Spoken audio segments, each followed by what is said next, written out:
So the impact of white racial frame. The white racial frame structures what you see and what you do not see, right? And our emotional responses to those settings.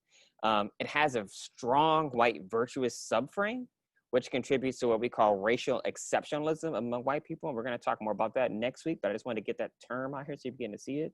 Racial exceptionalism at its core is this idea that while there's racism out there in the world, I see it perhaps, I don't necessarily notice it in me, or it's not in me. So we're going to talk a little bit more about that, what we actually mean. It has become part of most whites' character structure, meaning that, you know, we've conformed to narratives and understandings and norms about the way we achieve success, or the ways in which we've been told what it looks like. And that fits this kind of up from your bootstraps kind of mentality. It normalizes backstage racism, where when white people are in groups by themselves with just whites, they say kind of racist things, you know, it's racist, but it's a joke, or, you know, we can't take it really seriously. And big picture narratives, right? Where we talk about the colonization and people going out taming the West, and this idea of the indigenous savage.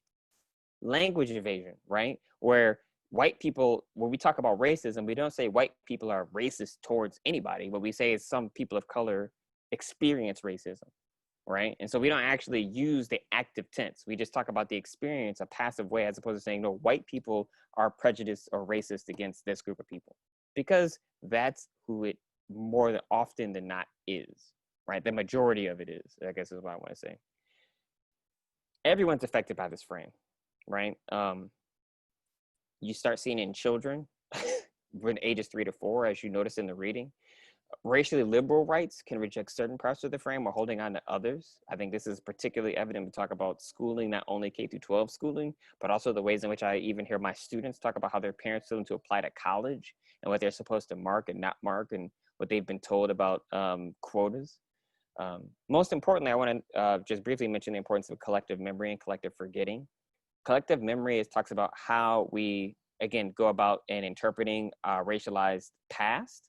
And so that's really important because it creates these kind of big picture narratives about like, for instance, the Pilgrims coming here for religious freedom. It doesn't talk about the ways in which they came here for land, right?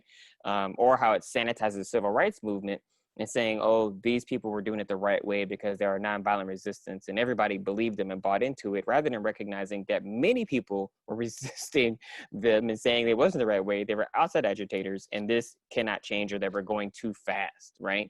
I'm particularly frustrated by the ways in which it sanitized the legacy of Dr. King and made him seem more palatable than a radical person that he was.